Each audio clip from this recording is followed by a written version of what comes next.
צהריים טובים למשתתפי כנס קיימות וקהילות. מצטרף אלינו קריסטיאן ג'ונה מהעיר ליאז בבלגיה, והוא יספר לנו על יוזמה מאוד מיוחדת שיש להם שם, נושא של מזון מקומי ורשת שלמה של מזון מקומי וכלכלה מקומית שהם בנו. Christian, thank you for joining us. My pleasure. We will start with a short presentation and then we'll follow. Thank you. So I will share some slides with you. Please hold on. Ceinture alimentaire liégeoise, if you translate it in English, it's the Liège food belt, whose goal is to co-construct a local ecological and social food system. We are located in Liège, which is a city in the French-speaking part of Belgium, in region Wallonia. The population of the agglomeration is 600,000 people. Liège is located in a region with a very heavy steel production past. And now we need to reinvent this region, and we have a transition project around food. This is the Liège Food Belt. It's a dynamic that emerged in 2013 as a Liège in Transition spin-off. So we were inside the transition movement, transition network, and we decided to focus on the food, on thematic of food. So our mission is to promote the development of local sustainable food supply chains by raising awareness on this topic, by supporting its stakeholders and facilitating their development. So we have around 60 organizations which are members. We have 6 employees and 300 producers are working with us. The origin in 2013 was an event that mobilized the creativity of the community. We had 600 persons, and we gave them an exercise. We had them try to imagine that within one generation, at least the half of the food consumed locally is produced under the best ecological and social conditions.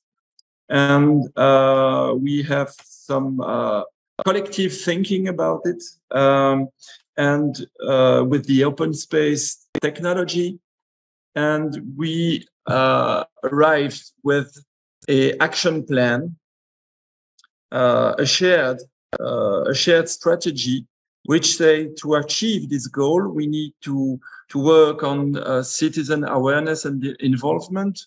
We need to develop a partnership with municipalities. We need to work on the creation of the missing link of the local food chains. We will work on training and business development support, on access to finance for the entrepreneurs, access to land for agriculture, and also on the logistics organization. So it's really, you have the big picture, lots of things to do to achieve this transition of the local food system. And this first step created a dynamic in our region. For instance, we had about 100 young people who started a new activity in vegetable production, but also we had 20 new enterprises that were created, cooperative enterprises, whose aim is not to make a maximum of profit, but rather to have an ecological or social goal. And as there is a strict limitation of capital return, you can have a smallest margin for the shops and for the co-ops. And as a result, you have prices that are more affordable for the consumers, and also higher incomes for the producer. In these cooperatives, you also have total transparency on the origin of the food and all the ingredients, transparency on the purchasing prices, on the breakdown of the selling prices. So it's a kind of commerce and of enterprise that it's very ethical and very transparent. And that's really something that is strong here in Liège.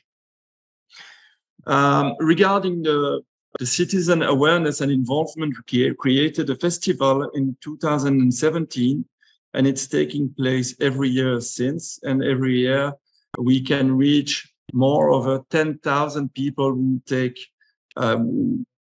part to the events. In general, we have 150 events occurring in a period of 10 days. So it's really strong tool to mobilize the population around this goal of having a transformation of the food system.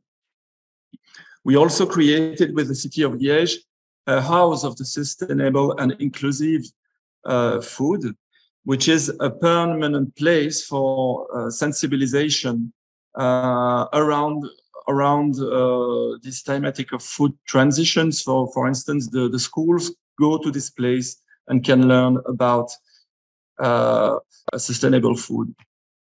We also have a big involvement of the local authorities. For instance, the Liège city is part of a European program which is called Urbac Biocanteen.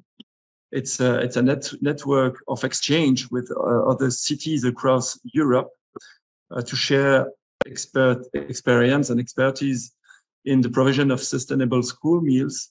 And in this context, the city of Liège has taken an engagement that by 2024, 100% of school and nursery meals will be organic, seasonal, and as local as possible. So it's really a big commitment from the city of Liège. So this commitment concerns 3,000 meals every day. So for the schools and for the nurseries, it's a first step. After that, they want to go on with the hospitals and so on. So we have a logistics hubs, a vegetable cannery, a jar and bottle washing unit, and a meat cutting workshop, and a processing workshop. So this is currently being constructed and built. We already have the logistic hub, and we are working on the other elements of this hub. You see here, for instance, the building on the right of this picture. I'm talking to you from this building right now. It was bought by the city of Liège to allow the installation of several of our cooperatives to develop our business. So it's really a strong partnership between local authorities and cooperative entrepreneurs. One of the new projects that we are developing now is the creation of a food policy council. It should be on its way and created before the end of this year. It's a partnership between the Liège Food Belt, the Liège University, and the 24 communes, localities that are on our area. So there is a big involvement of the mayors in this project. And really, it's about creating a place where you can gather everyone involved in the transformation of the food systems, producers, consumers, distributors, but also local authorities, academics, experts, civil society.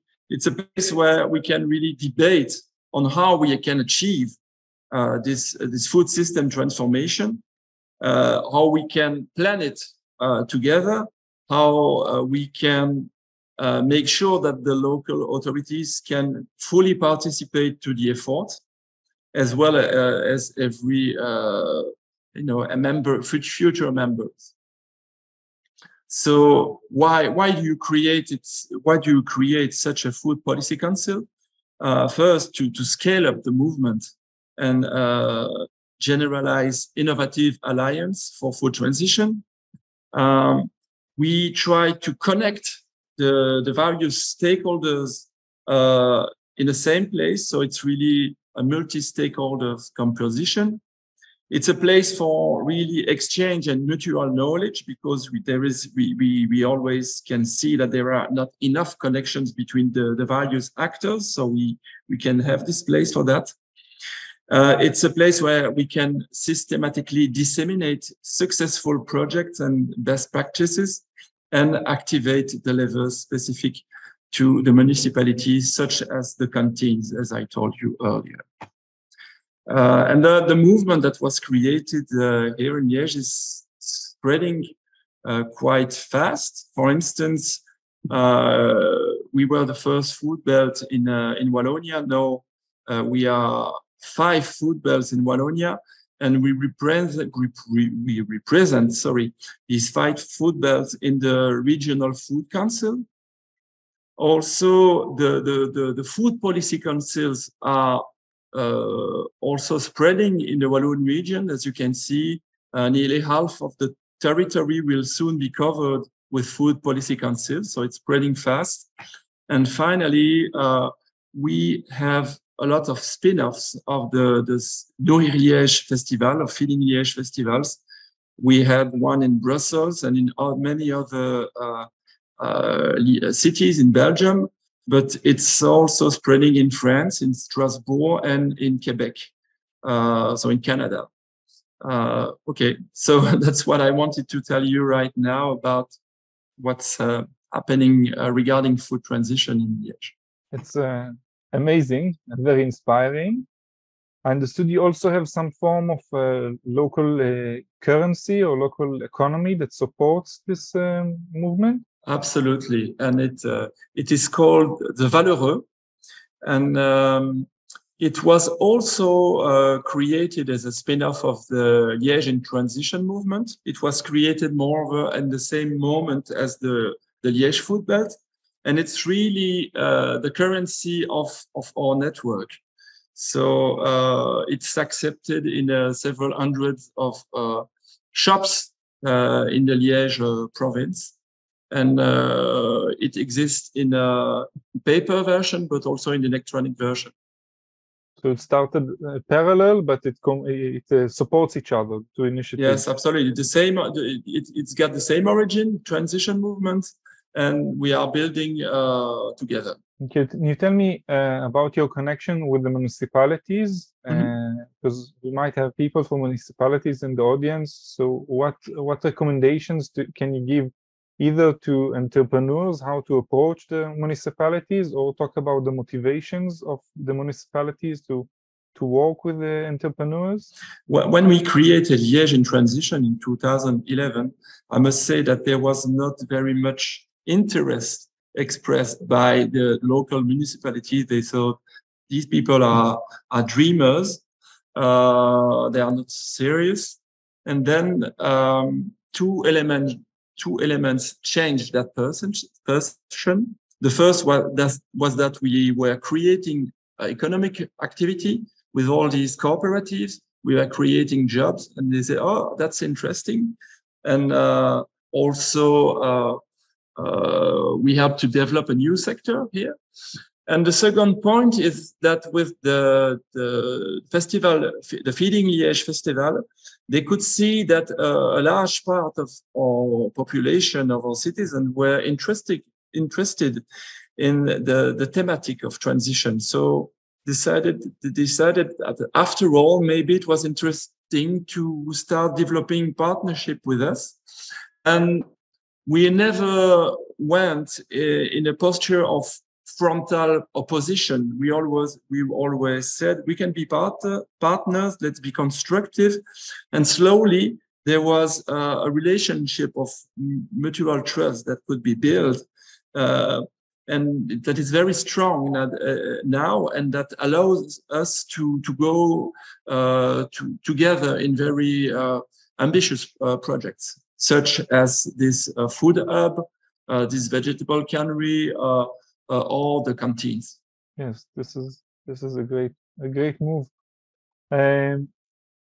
So, and what advice will you give either entrepreneurs or municipalities, or one advice to each if they want to start initiatives similar to yours?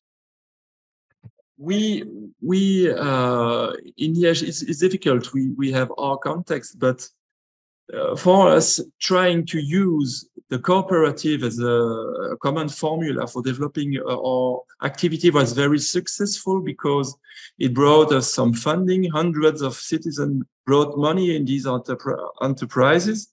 And also they form a community. You have lots of investors and consumers in these cooperatives.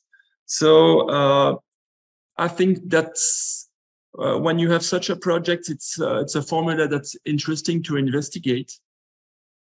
And for the local authorities, I think that engaging in a transition project in food or other subjects, but engaging in ambitious transition projects with the citizen can be very rewarding.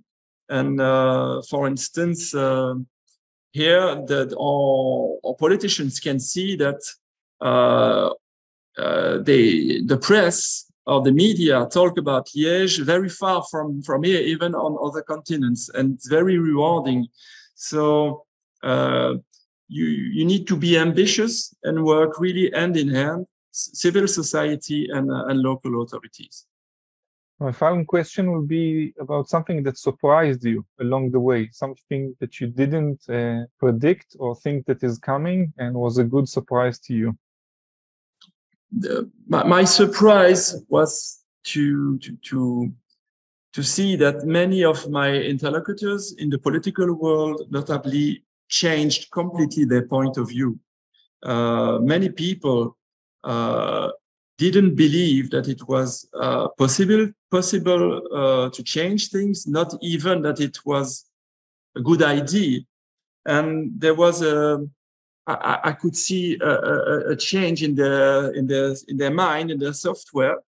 And when I hear what they say now, I can notice that we've made really a long way together. So it's really encouraging for me to see how individuals and also institutions and organizations can change their software and mutate towards this idea of transition.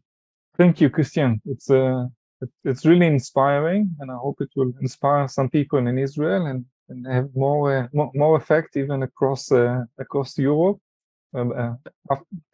And thank you very much for dedicating this time and speaking in a language that is not yours. Yes, and sorry for my invitation. Thank you for your invitation. And I hope I'll personally have an opportunity to come and see all this great job that you're doing. You're welcome. Thank you.